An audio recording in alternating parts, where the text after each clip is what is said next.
first and foremost, this is where the entire tech community is, and it's important for even a law firm to understand the other big players and organizations that are a part of the Kansas City community.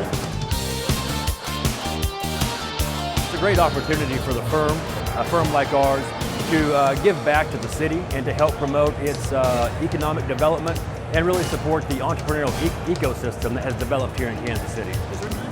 It's easy for startups to kind of lose sight of the long picture initially. They're very excited about their product that they're developing, and a lot of times the energy is spent on development and not so much about the long-term strategy.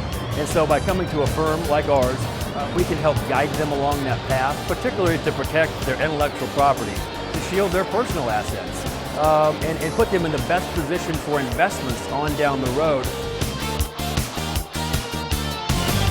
Women are starting businesses at twice the rate of men. However, a lot of times women have smaller businesses. And I think sometimes it's difficult for women because they haven't built the network, you know, and it's not about networking per se, it's about building the network of folks that can fund deals or that can connect them with the right folks. The money is there, and money chases good deals.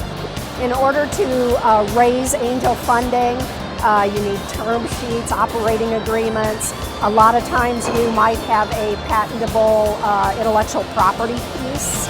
You need to have a good attorney early on, because then you're going to need them at a later time too, because as you exit or prepare for exiting the company, you're going to need to have all of that figured out too.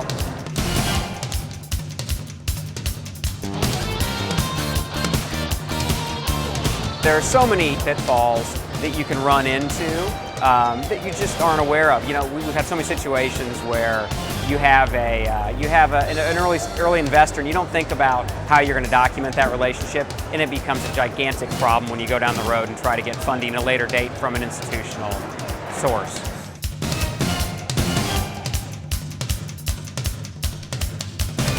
When I think about legal, I think about the beginning steps of setting up your corporation or whatever entity you want to set up, setting that up correctly, having somebody that can keep track of that, but also setting up employment agreements, shareholder agreements, things that maybe seem like not such a big deal when you're getting started, but get a little ways down the road and you understand the value of those types of agreements and having them set up right. And people like, you know, your attorneys and legal advisors can be a part of your team for a long, long time, and it's really important to get the right people. Go find a resource that can talk about some of the basic things you should be thinking about setting up your equity structure, getting investment, protecting your intellectual property. Those things are just, again, so easy to do on the front end and save you so much on the back end.